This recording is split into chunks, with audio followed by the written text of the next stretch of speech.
told it was my job to introduce Eliana, and I offered to make a set of elaborate lies to make her life sound, and obviously probably couldn't actually sound like more exciting because she is truly an international researcher. So she grew up in Peru and did her undergrad research in Lima. But then, and she's been to too many places and we've written too many grants together to know exactly the order. But she went to Yale and did research at Yale. She was in Vienna, did research in Vienna. Argentina, somewhere in that order. And then she, having had all this research experience, she decided to pursue a PhD. So she went to Vicky Week's lab at Purdue and got her PhD there doing biochemical analysis. And actually, in some ways, it prepared her well, unbeknownst to us, for her work here, because what she basically discovered was an unexpected sort of dual role for a protein that was actually split into two in her PhD. And what she's going to tell you about today is her work building on some work that has been done in the lab. But I think what she'll emphasize, and I hope you appreciate, is what's really happened is she's found exciting biology by following up on unexpected results. And so with that, I'll leave it to Eliana.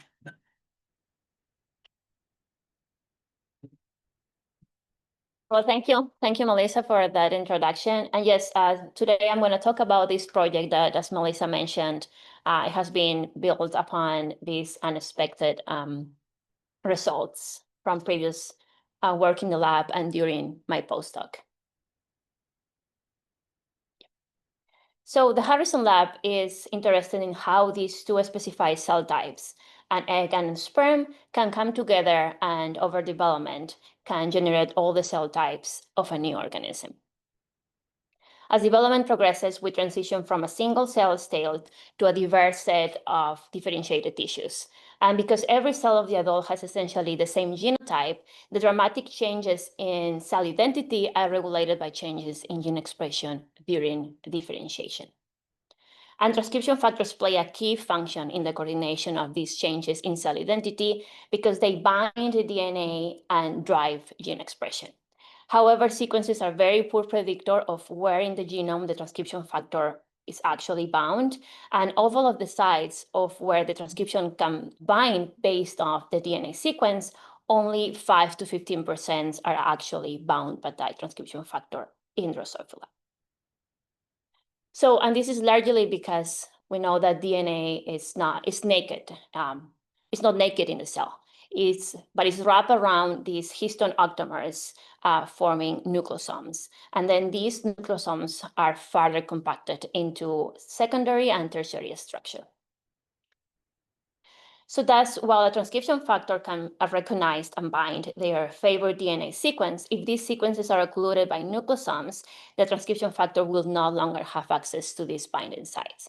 So it's therefore the chromatin that controls the access of transcription factor to their specific DNA sequence. So in order to understand how gene expression regulates development, it is essential to determine how chromatin accessibility is modified to influence transcription factor binding.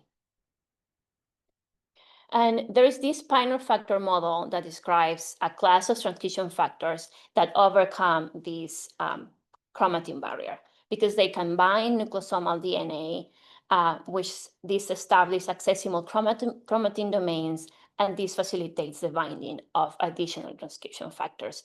And all of these properties make these Pioneer factors instrumental for driving key developmental transitions. And the Harrison Lab studies or uses fruit flies, Drosophila melanogaster, to study how transcription factors interpret the genome during these conserved stages. One of these occurs right after following fertilization. So where these specified germ cells must be reprogrammed to form a totipotent cells, which will then differentiate to generate a new organism. So this massive reprogramming event is known as the maternal to zygotic transition, or the MCT. And this transition is similar to the reprogramming of specialized cells to the induced pluripotent stem cells through a cocktail of Pioneer factors such as OCT4, SOX2, and NANOG. So looking closer into the early development, this event is controlled by maternally deposited products, and it's not until hours in flies or days in humans that the zygotic genome becomes transcriptionally active. So during what is called the MCT, or the maternal to zygotic transition, the genome activation is coordinated with the degradation of maternally deposited mRNAs. And as I mentioned before, this is a highly conserved across metasomes, and again, it's a massive reprogramming event in early development. So in the MCT, specifically in flies, the embryo undergo rapid cycles of nuclear replication. And the cell cycle slows during the nuclear cycle 14, and it's during this time that the major wave of transcription initiates. And there's more, like, while most of the zygotic genes become active at this nuclear cycle 14, there are other zygotic genes that become expressed as early as cycles 8 to 10, where the minor wave of zygotic transcription occurs. And these are the very first genes to be turned on in the developing embryo. And one of these proteins is Zelada. So work from Chris Roslow from New York University identified Zelada as the activator of the zygotic genome in Drosophila. So Zelada transcripts are maternally deposited, and then they are translationally upregulated after fertilization. So Zelada regulates this interplay between the zygotic genome activation and the degradation of the maternal mRNAs. So therefore, the activity of Zelada must be precisely regulated to ensure proper cell fate during this critical window of development. And indeed, embryos die during the MCT if they do not receive maternally deposited Zelada. And I need to focus or point out that since the discovery of Zelada in Drosophila, the essential role of other pioneer factors in early embryonic reprogramming has been established in many other organisms. So work from Elisa during her postdoc, she showed that Zelada binds broadly to the genome in the early embryo. However, Zelada binding in the early embryo is distinct from what I've told you before about transcription factors in terms of their target DNA sequence. As I remember, there's 5 to 15% of their DNA sequence that are actually bound by the transcription factor. But in case of Zelada in the early embryo, so Zelada binds to this canonical cacta motif, and 60% of this canonical cacta motif is bound by Zelada in the early embryo. So this shows that Zelada binding is driven largely by DNA sequence in the early embryo. So Zelada has several characteristics or features of a pioneer transcription factor. We know that Zelada binds nucleosomes. We also know that this establishes or maintains chromatin accessibility, which facilitates the binding of additional transcription factors. And this Zelada-mediated chromatin accessibility is necessary for the activation of the early genes of the zygotic gene expression. So I told you before that maternally supplied Zelada is essential for the MCT. But also work from Chris Roslow showed that if you deplete zygotic Zelada from the genome, embryos survive the MCT, but they arrest later in the embryogenesis, suggesting that first, zygotically expressed Zelada is also essential, but also demonstrates that Zelada has a function outside of the MCT.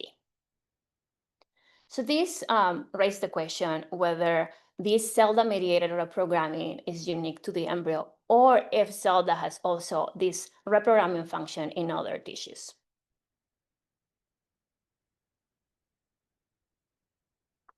So in collaboration with Chen-Yu Lee Laboratory in University of Michigan, we started to looking at the role of Zelada in neural stem cells in the larval brain. So in Drosophila larval brain, there is these two types of neural stem cells or neuroblasts, the type 1 and the type 2. And both neural stem cells undergo asymmetric division to self-renew and to generate a descendant that will exit the multipotent state and differentiate. While the type 1 directly contributes to neurogenesis, type 2 neural stem cells generate a transit amplifying pool of these intermediate neural progenitor, or IMPs, which will exit the multipotent state and then differentiate into neurons. So Zelada is expressed in these type 1 and type 2 neural stem cells and is rapidly eliminated from the progeny. So here I'm going to show you this wild-type larval brain. And there is a limited number of these type 1 and type 2 neural stem cells. Type 1 neural stem cells are marked here with cyan, and then type 2 neural stem cells are marked here with green. So we started to probe for the function of Zelada in these neural stem cells in both type 1 and type 2. So we overexpressed Zelada, and we identified extra number of type 2 neural stem cells marked here in green. So basically what I'm showing you is this brain full of these type 2 neural stem cells, and like a tumor-like phenotype. So we also observed that the type 1 neural stem cells was insensitive of the overexpression of Zelada. So this shows first that the failure to downregulate Zelada leads to this overproliferation, and also shows that Zelada promotes this undifferentiated stem cell fate in type 2 neural stem cells.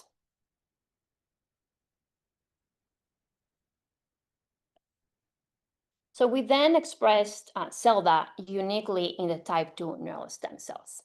So the nice thing about this system is that there is exactly 8 type 2 neural stem cells per wild-type larval brain. So making this system powerful for quantification. So when we overexpress Zelada in the type 2 neural stem cells, we see this massive number of extra neural stem cells, which is very nicely quantified. But then we wanted to test not only if Zelada promoted this undifferentiated stem cell fate, but also could actually reprogram cells towards a stem cell fate. So we drove Zelada expression at different points of these type 2 neural stem cell lineage with different Galford drivers. So when we express Zelada at these immature IMPs, which is part of this transit amplifying pool of cells, we observed again more of an extra number of neural stem cells compared to the exactly 8 type 2 that is always in a wild-type larval brain. And then if we express Zelada later in these late immature IMPs, we again observe more of the normal A type 2 neural stem cells. So even cells are, had begun differentiated, can be pushed back towards this stem cell-like state when Zelada is expressed. So this shows that Zelada can actually reprogram partially differentiated cells to a stem cell fate. But if we move further along these the lineage, and we look at cells that have become more differentiated, expression of Zelada is no longer able to produce these extra neural stem cells. So this shows or suggests that the ability of Zelada to reprogram this cell fate is limited by the differentiated state. So then, to better understand the role of Zelada in stem cells, we performed ChIP-seq on brains enriched for type 2 neural stem cells to look at chromatin binding for Zelada.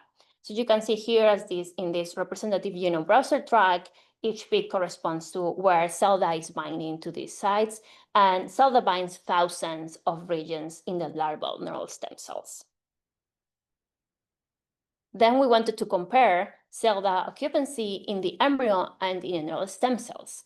And you may think that, well, Zelada is this pioneer factor and has similar reprogramming activity in the embryo and also in an neuroblast. And we know from data from the embryo that Zelada binding is driven by DNA. So we were expecting to see that Zelada would bind to the same sites in the embryo and in neural stem cells. But we did not observe that. So first, Zelada binding is shared. There are some regions that you can see Zelada binding in the embryo and in neural stem cells at around 4,000 sites. And you can see in this heat map where each row represents one Zelada bound region. The color shows the binding intensity. You can see that these regions are bound in both the larval neural stem cells and the embryo.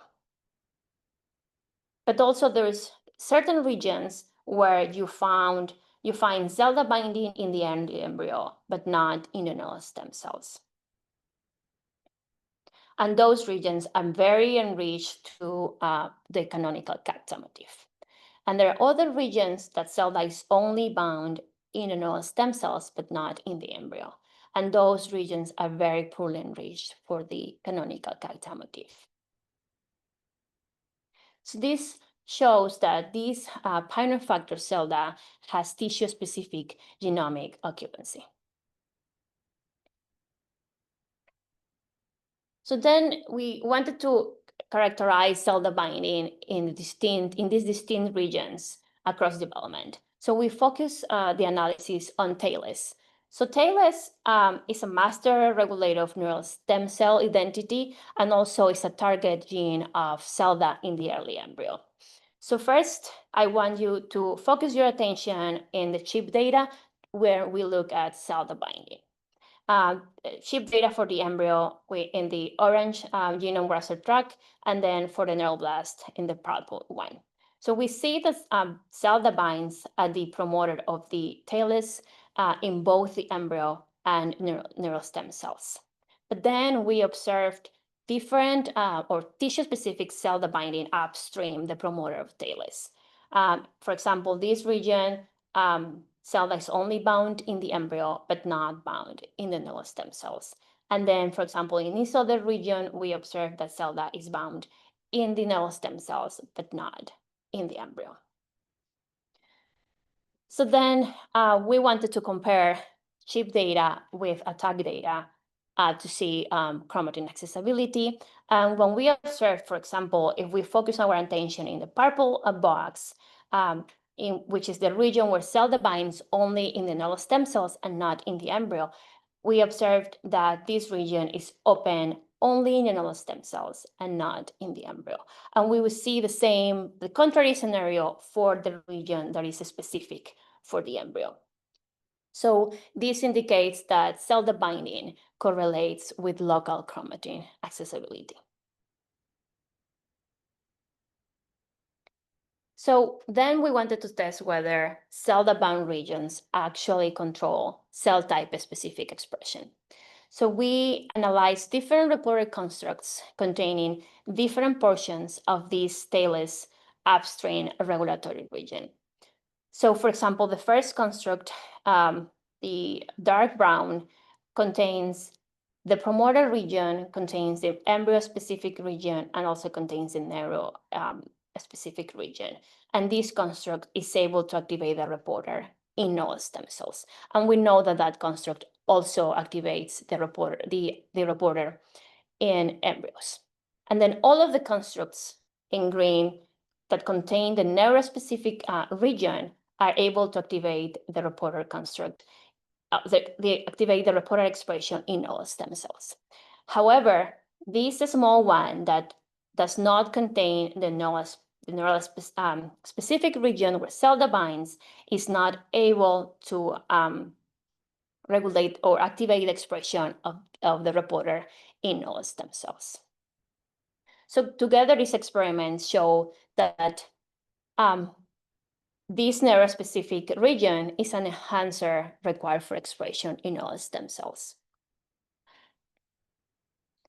So just to summarize all of this data, we know from this is that Zelada binds to shared regions in the embryo and in all stem cells. And those regions are highly enriched with the cacta motif. We also know that the embryo-specific sites are also enriched for the cacta motif, but the neural-specific sites are not enriched for this cacta motif. And also our data shows that Zelada binding defines regulatory regions shaped by both chromatin accessibility and also DNA sequence context.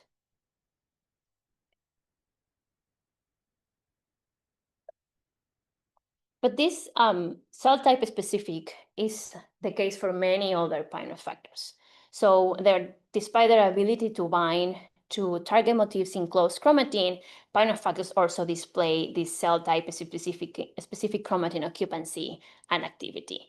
So there is also developmental signals that influence how Pinot factors engage chromatin, and in turn, the same factors reshape chromatin to drive the next developmental state. So therefore, there is this reciprocal interplay between Pinot factors and development.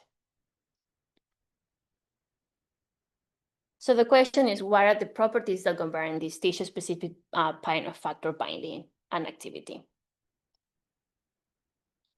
So there's many features that can shape binding. There are some extrinsic features. For example, cofactors can either stabilize or restrict binding to specific genomic sites, and these provide cell type selectivity. Also, the chromatin itself can influence the ability of these factors to stably bind. For example, post-translational modifications of histones regulate also Pinot factor affinity for chromatin.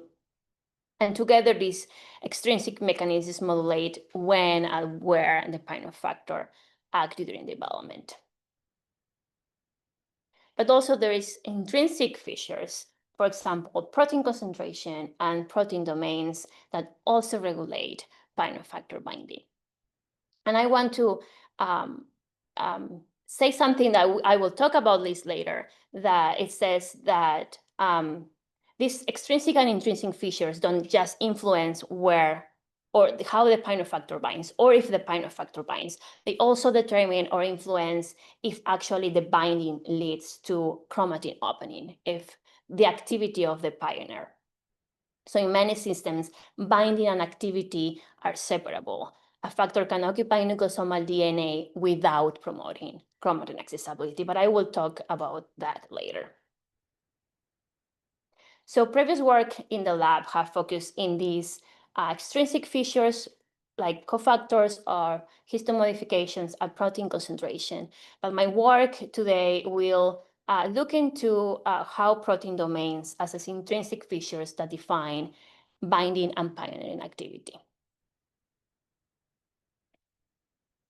So because we know that Zelada reprograms the early embryo and the neural stem cells, and it has the cell type specific binding. We're using Zelada as a model to understand those features that govern tissue specific binding to drive these different cell fates. So looking into the structure of Zelada. Zelada is a large disordered protein that contains 6 zinc fingers. And we previously defined a canonical DNA binding domain as a cluster of 4 zinc fingers in the C-terminal part, a zinc finger 3 to 6, and we know that this region binds to the canonical cacta motif. And as said before, Zelada is very largely disordered, and this is the case for many other Pinot factors. Usually the Pinot factor has these DNA binding domains, but the regions outside the DNA binding domains that are included in these disordered regions are also regulate DNA binding. So we also defined a region in the N-terminal part from the canonical DNA binding domain that is sufficient to drive cell-mediated transcriptional activation. And then looking at the zinc finger 1, mutations in the zinc finger 1 from the embryo determined that this zinc finger was dispensable for Zelda function. As upon mutations in the zinc finger 1, flies were fine, viable, and fertile. In contrast, mutations in the zinc finger 2 resulted in a maternal effect lethal phenotype in which homozygous flies containing the zinc finger 2 lay fertilized embryos that arrest later in embryogenesis. So because there is a phenotype with the zinc finger 2, we performed RNA-seq experiments comparing endogenous mutations in the zinc finger 2 with wild-type embryos, and we observed that there is around the same number of genes that are upregulated and downregulated. But at this time, we use these stage 5 embryos, and at this time of development, there is a mix between maternal deposit mRNA and zygotic mRNA. So after looking at which ones are zygotically expressed or maternally deposited, most of the upregulated genes were zygotically expressed, and those are also Zelda target genes. And most of the downregulated genes were maternally deposited. So just to remind you, Zelda orchestrates or regulates this interplay between the maternal mRNA degradation and the zygotic gene activation. So when we depleted maternally Zelda, we observed this decrease in the zygotic genome activation and upregulation of these maternal mRNAs. But when the zinc finger 2 is mutated, we observe this upregulation of zygotic genes that in turn regulate or downregulate the maternal mRNA products. So then after knowing the function of zinc finger 2 in the embryo, we wanted to test the function of these in neural stem cells. And for this, so this suggests that zinc finger 2 inhibits Zelda function in the zygotic genome activation. So then we wanted to know what is going on with zinc finger 2 in the neural stem cells. And we move into our quantitative system. Again, just for you to remember, there is exactly 8 type 2 neural stem cells. And then when we overexpress Zelda, we see this massive number of extra neural stem cells. Mutations in the zinc finger 3 to 6 partially abrogated the ability of Zelda to promote extra neural stem cells. As in the embryo, mutations in the zinc finger 1 did not cause anything, so the ability of Zelda in promoting this neural stem cell fate does not require zinc finger 1. But then, since we observed this hyperactivation of Zelda when the zinc finger 2 was mutated, we thought that mutating zinc finger 2 in neural stem cells, we would see extra or much more number of the neural stem cells. And surprisingly, we did see the opposite. So zinc finger 2 mutations completely eliminated the ability of Zelda to promote extra neural stem cells. So this shows really that the ability of Zelda in promoting this neural stem cell fate absolutely requires zinc finger 2.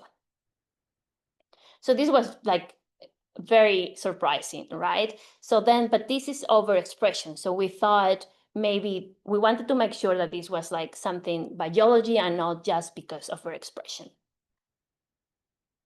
So when we mutate endogenous zinc finger 2 in the neural stem cells, we don't see a defect. We see the same 8 type 2 neural stem cells. But then we move to this sensitized background, specifically this BRAT mutant, which produces these extra neural stem cells. And we know that Zelda is required for this BRAT-induced formation of neural stem cells because Zelda null alleles suppress this extra neural stem formation. So when we use the BRAT mutant background and have the zinc finger 2 endogenous mutation, we observed a decrease in the number of extra neural stem cells. So this suggests that zinc finger 2 contributes to this proliferative capacity of these cells. and endogenous mutations of SYNFINGER2 phenocopy's Zelda null allele. So then we are observing these opposing functions of SYNFINGER2 in the embryo and null stem cells. Hyperactivation null stem cells, but is required for cell activity in promoting these neural stem cells. So, but why is these opposing functions of SYNFINGER2? So, having identified this tissue-specific requirement for SYNFINGER2, we use our cell culture to test whether these differences arise from cellular context by assaying SYNFINGER2 function in a single cell type with cellular-responsive regulatory regions from the embryo or neural stem cells. So then we use this skewed pulmonary reporter that we know that cell is a target gene of Zelada in the embryos and contains CACTA sites. So when we assay for the expression of these, we show that the mutations in the SYNFINGER2 hyperactivates this reporter, as we observe that in the embryo, and the activation of this reporter is dependent on SYNFINGER3 to 6. But then when we looked at the neural-specific reporter that contains the regulatory region of Thales that does not contain any CACTA site, the reporter expression is dependent on SYNFINGER2 and not SYNFINGER3 to 6. But this is all activity, right? Then we wanted to look at binding. So to look at binding, we create a stable Drosophila 2 cell lines expressing either wild-type Zelada or Zelada with mutations in SYNFINGER2, SYNFINGER3 to 6, or a double mutant under the control of this copper-induced cell promoter and perform 6 experiments to look at Zelada chromatin occupancy. So a previous grad student in the lab defined regions where Zelada binds to regions that are inaccessible in a wild-type S2 cells that become accessible upon the expression of Zelada. So that means that at those regions, Zelada is able to open chromatin or pioneers. So I specifically look at those sites and look for sites that contain the CACTA motif.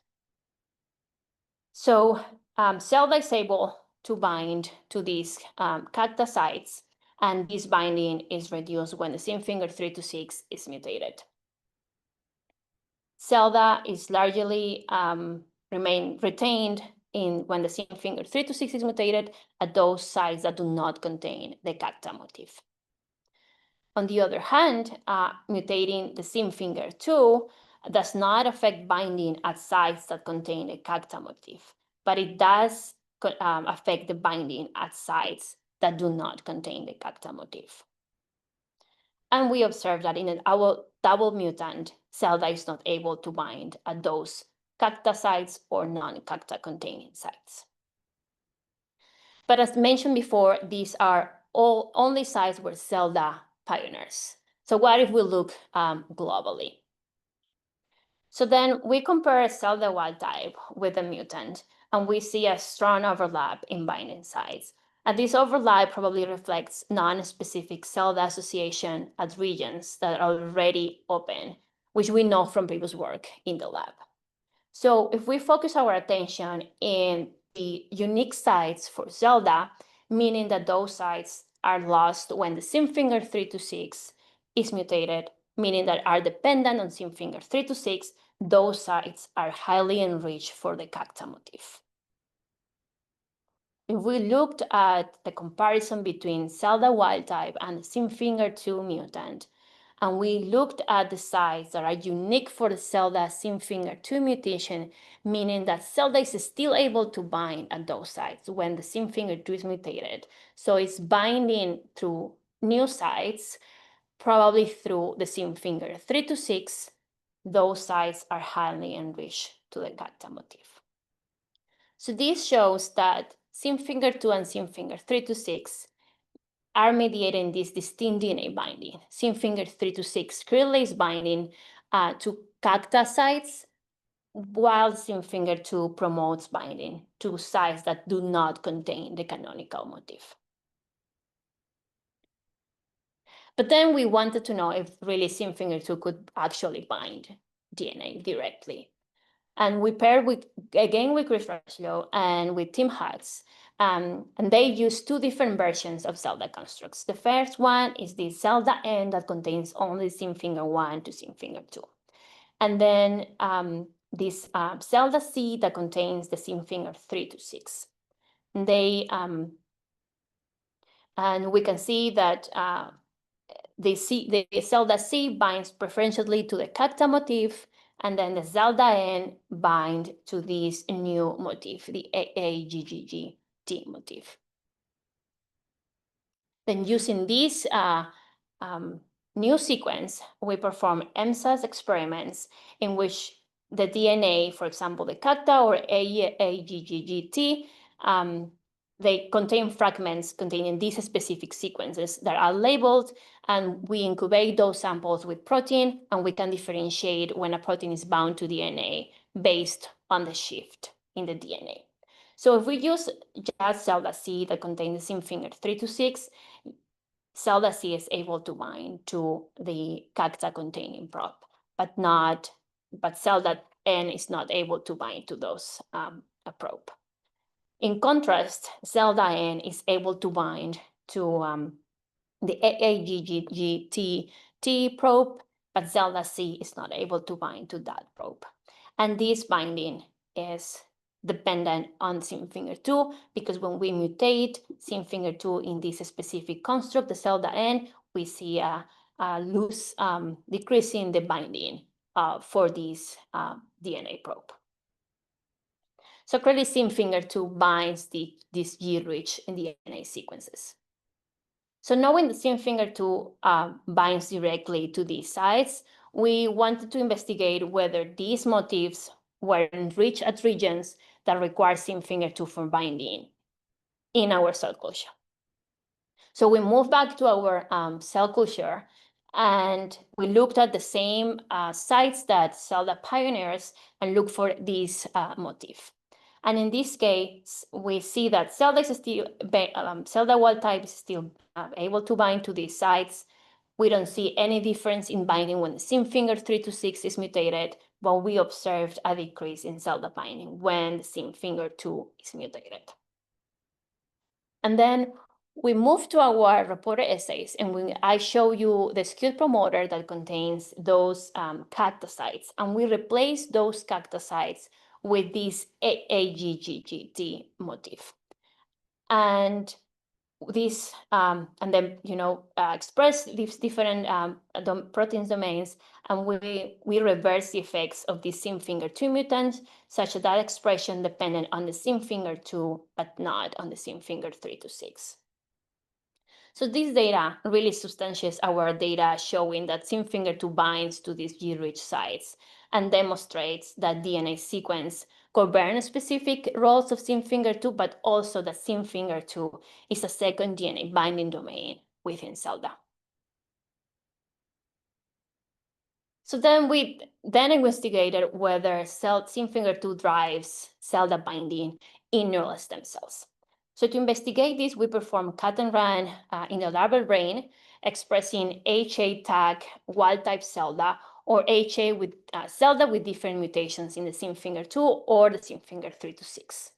And here I'm showing you the same tailless locus that I showed you before, in which we know that Zelada is bound to the promoter in the embryo and neural stem cells, and then we observe this region where Zelada is only bound in neural stem cells.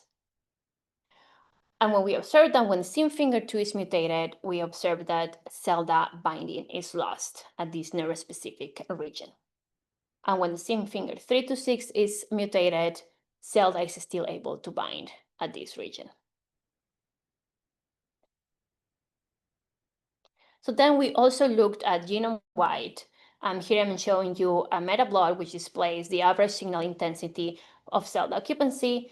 And genome-wide, we also observed that mutations in the zinc finger 2 impact Zelada binding in all stem cells. However, in the embryo, we don't see any difference in Zelada binding when the zinc finger 2 is mutated. So clearly, zinc finger 2 is required for DNA binding in all stem cells, but not in the embryo.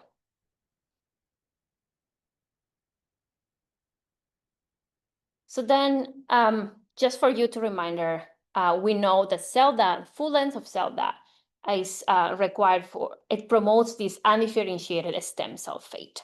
So we wanted to test or to know whether this N-terminal region that only contains zinc finger 1 and zinc finger 2, but does not contain zinc finger 3 to 6, is sufficient to drive Zelada responsive loci in vivo. But because this Zelada N does not contain the activation domain that we know is required for transcriptional activation of Zelada, we fused this construct with BP16, so this potent BP16 transactivation domain. And also to ensure proper localization, we added NLS, a nuclear localization signal. And having this construct, we performed our same experiments to see the external stem cell formation. So again, there is exactly 8 type 2 null stem cells in a wild-type larval brain. When we overexpress Zelada, we observe this massive number of external stem cells. The overexpression of this VP16 NLS and Zelada N, we observe the same extra number of neural stem cells. And this is dependent on the zinc finger 2 because the same construct with a mutation in zinc finger 2, this completely eliminated the ability of Zelada to promote neural stem cells. So yes, Zelada and BP16 tag is sufficient for promoting the stem cell fate. So then, as I told you before, binding is separable from pioneer activity. If a pioneer factor binds, does not necessarily mean that we'll open chromatin accessibility. So we then ask whether zinc finger 2 regulates pioneer factor mediated chromatin accessibility.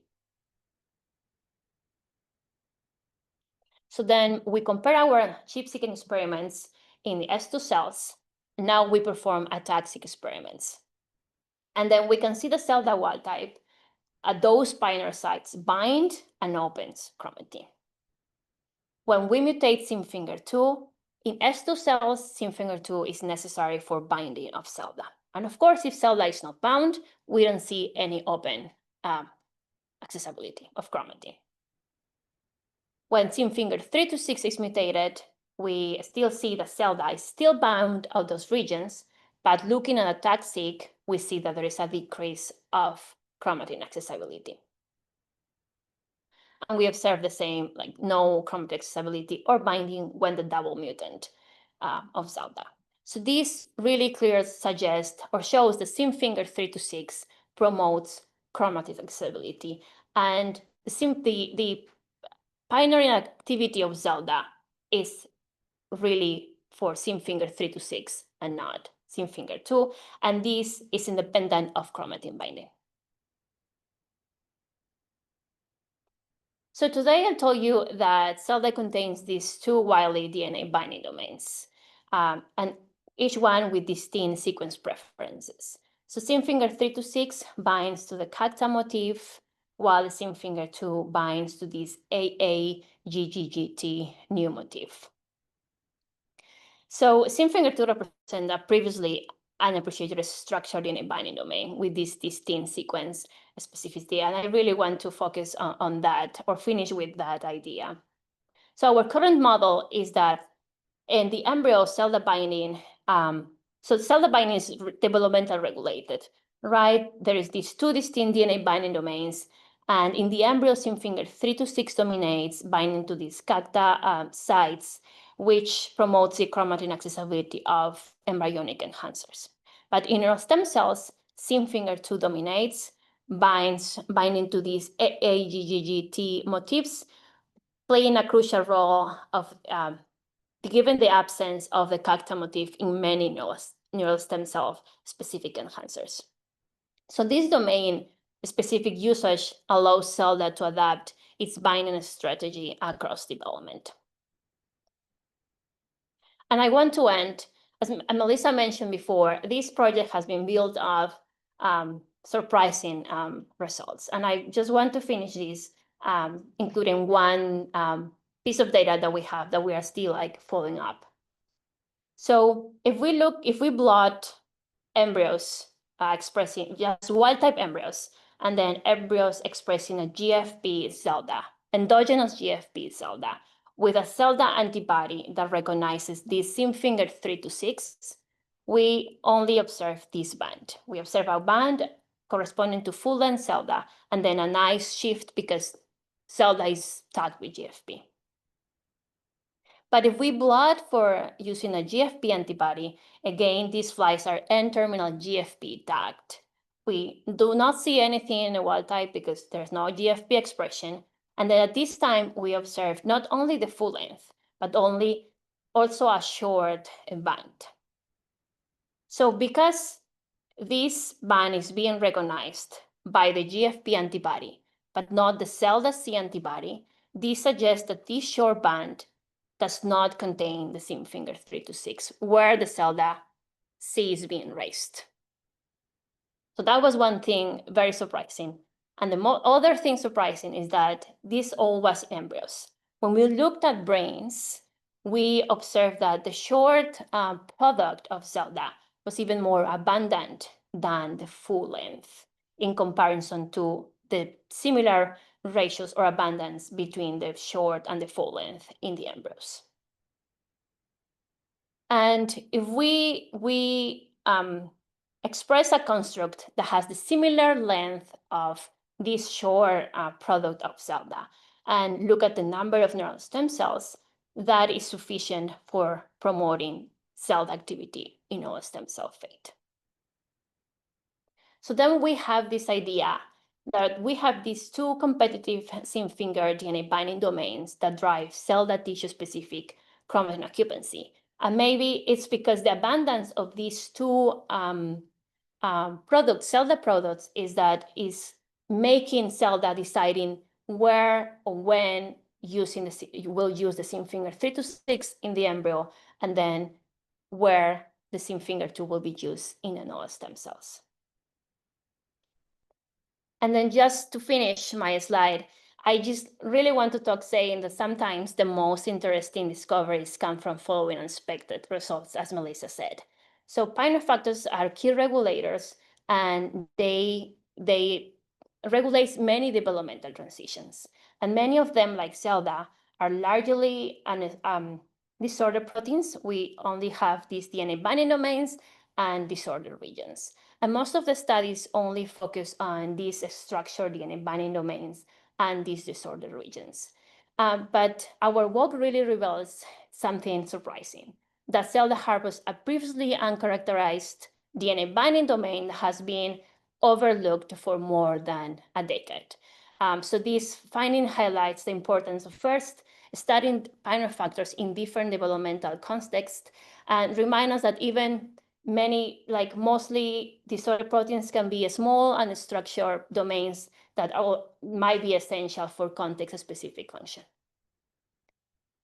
And with that, I would like to thank the Harrison Lab and my lab mates. Thanks.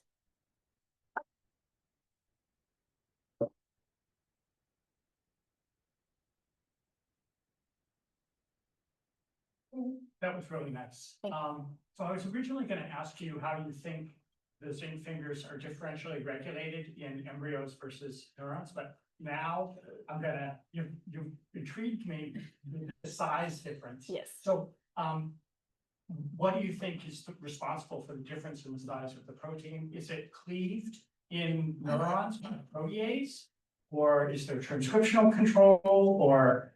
Yeah, we are currently investigating that. We have ruled out splicing. So something that I didn't mention is that we don't only see this in an endogenous level, we also see this in a transgene. So just putting, the cDNA from Zelada, so there is no why we would be splicing, right? It's just one exon. But we still look at it, and we know that it's not splicing. We also have some data suggesting that there is not proteasome or protease cleavage. So we are still looking into the, the mechanism in how these two Zelada products are being produced. Yeah, I don't have an answer yet, but yeah, it's something that we are looking into. Just curious about if you've investigated the rest of the disorder domain for the ability to form lipid-like droplets or aggregates that could dissociate the protein away from being able to bind and then release it when it's time. Yeah, so Zelada doesn't form droplets, it forms hubs. And yes, the IDRs are regulate that hub formation. Yeah, that's I could just follow up quickly. Yeah. Do you expect that there could be difference in incorporation in the hubs based on your two different isoforms, and that that's part of the regulation? right. So actually, we want to test that to see if this mutating the same finger two changes the dynamics or the how Zelada is being able to form hubs. We are currently building flies that contains the endogenous SIM-finger2 mutation tagged to GFP or MEOs in order to do that experiment. But yeah, it's something that we have been thinking about that. Yeah, and our collaborators mutated in one of the canonical DNA Yeah. binding domains in embryos and see it's stabilized, the hubs are stabilized, so it suggests that DNA binding for some reason destabilizes it. And then we actually, Eliana analyzed their data and Yeah. she Yeah. couldn't, it's too hard to explain, but your question allows her to answer, which is that in that when you mutate the canonical DNA binding domain in the embryo, now you see it going to the regions that it binds In neural stem cells. suggesting that there's a competition between those two. So I think there's a competition, whether it's hub, it's a little hard to say. That's a great question. Thank you. Can I ask another question? So I'm wondering how generalizable your findings are. So are there other pioneer factors that have multiple zinc fingers, or are there other just DNA binding proteins in general where there are zinc fingers of unknown function that could be playing different roles in different cell types? Right. There is pioneer factors that contain two DNA binding domains, but I don't know if they have different specificity for motifs. But that's what we really want to emphasize, that, because Zelada has been studied for a long time, like 10, 15 years. So like that's why trying to emphasize that it's important to like study pioneer factors in different developmental contexts, because maybe you can find other DNA binding domains with other specificities. Yeah.